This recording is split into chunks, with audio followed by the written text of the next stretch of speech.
It's to measure like this. Ready. So you can see. So After now I put 2 cups rice. First of all, now you need to wash 2 cups rice.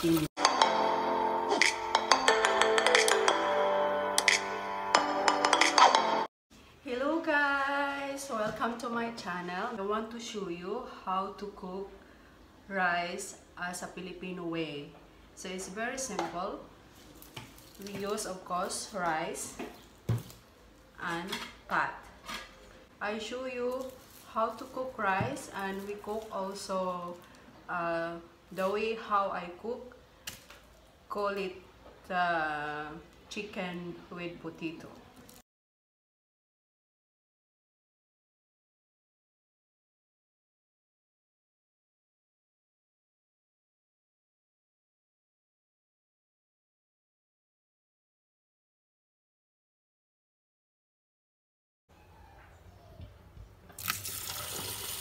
So now I put 2 cups rice. First of all, you need to wash first. You need to wash only 1 time. And then remove the water.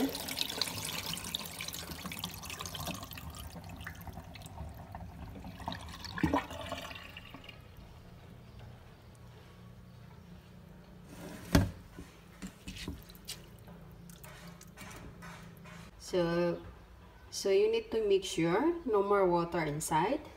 And then I use this cup. So the rice I measure is 2 cups. So you need to have 3 cups water.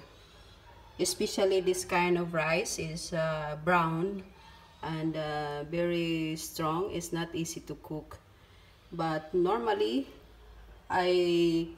if you use 2 cups of rice, you can use 2 cups and half the water. Now we need to do 3 because of the rice is very strong. It's strong types of rice. So the water is here. 1,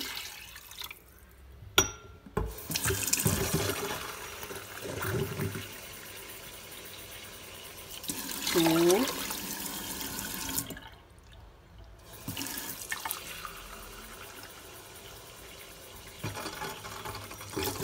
and 3. The measure is already 3 cups water. It's only that. Only water, rice, and pot. Another option how to measure the water if you want to cook. For example, for me, because I know how to manage the measuring of water. See, if you can see this one, your finger.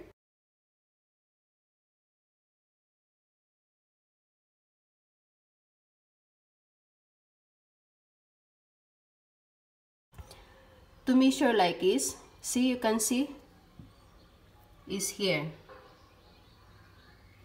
If the water is already here, so it means the rice for sure can be cooked. The rice is ready to cook.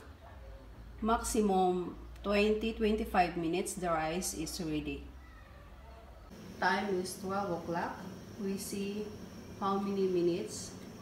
Just only to show you how many minutes the rice be ready.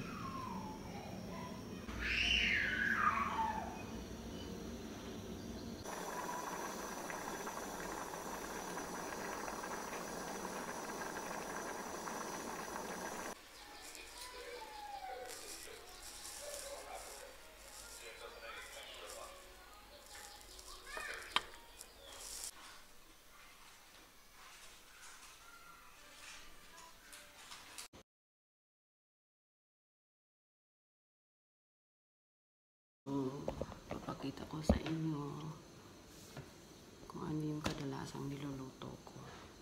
Ayan. Kadalasang niluluto. Ayan, babalat mo yung carrots.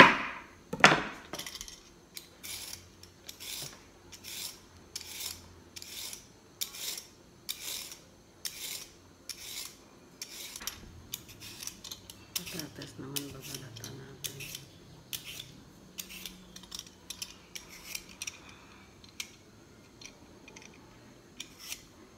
Gatas, sibuyas naman.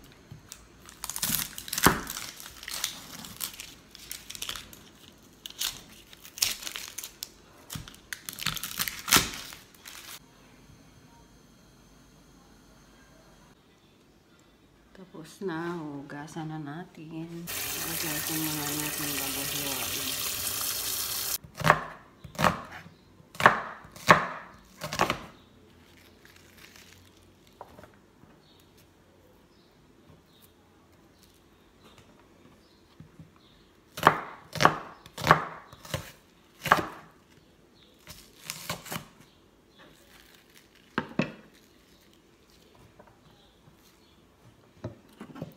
Naman.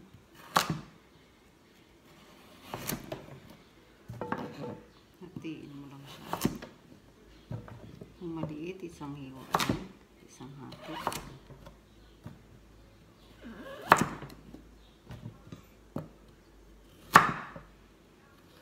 So, yan. Okay na siya. Nahiwa na natin. Pinagsama-sama lang. Hugas akong kamay.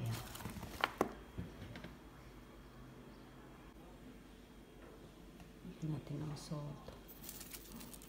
Mix mo lang.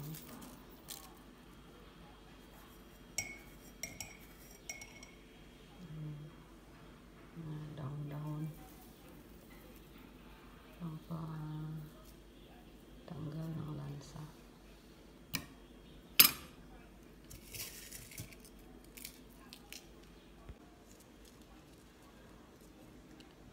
Lagyan natin ng sili. Para pampalasa sa dila.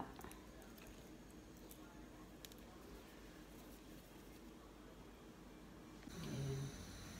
Walang tubig yan. Tatakpan mo lang siya hanggang kumulo ng konti. Kumulo na siya ng konti. Okay na to. Tinanggalan natin sa apoy. Drain naman natin.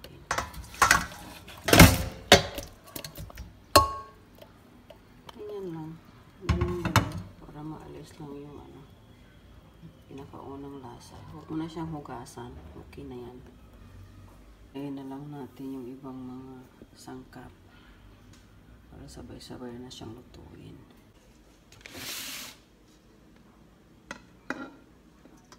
Ilagay na natin yung chicken.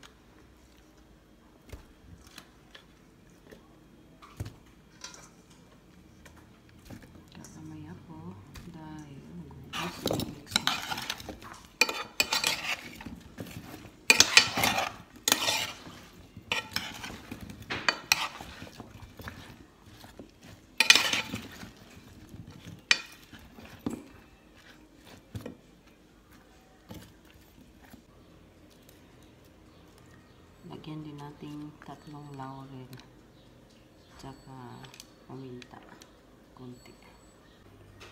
So ready na siya, ilalagay na natin siya sa oven. Ito maluluto to maximum 30 minutes. At tatakpan na natin. Ito yung tinatakip ko. Yan ang tinatakip ko, hindi ako nagtatakip ng aluminum foil. Kasi ang aluminum foil, hindi po siya maganda sa katawan natin.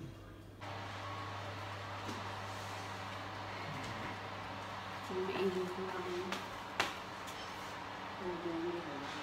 sa loob. 30 minutes. Yan.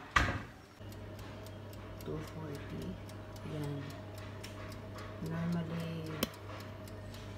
Normally dito sa ano na to, okay na yan.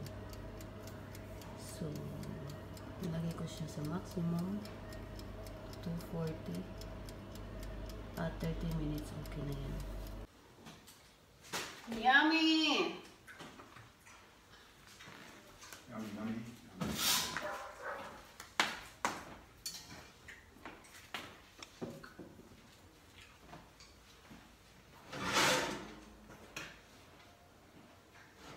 Ready? After.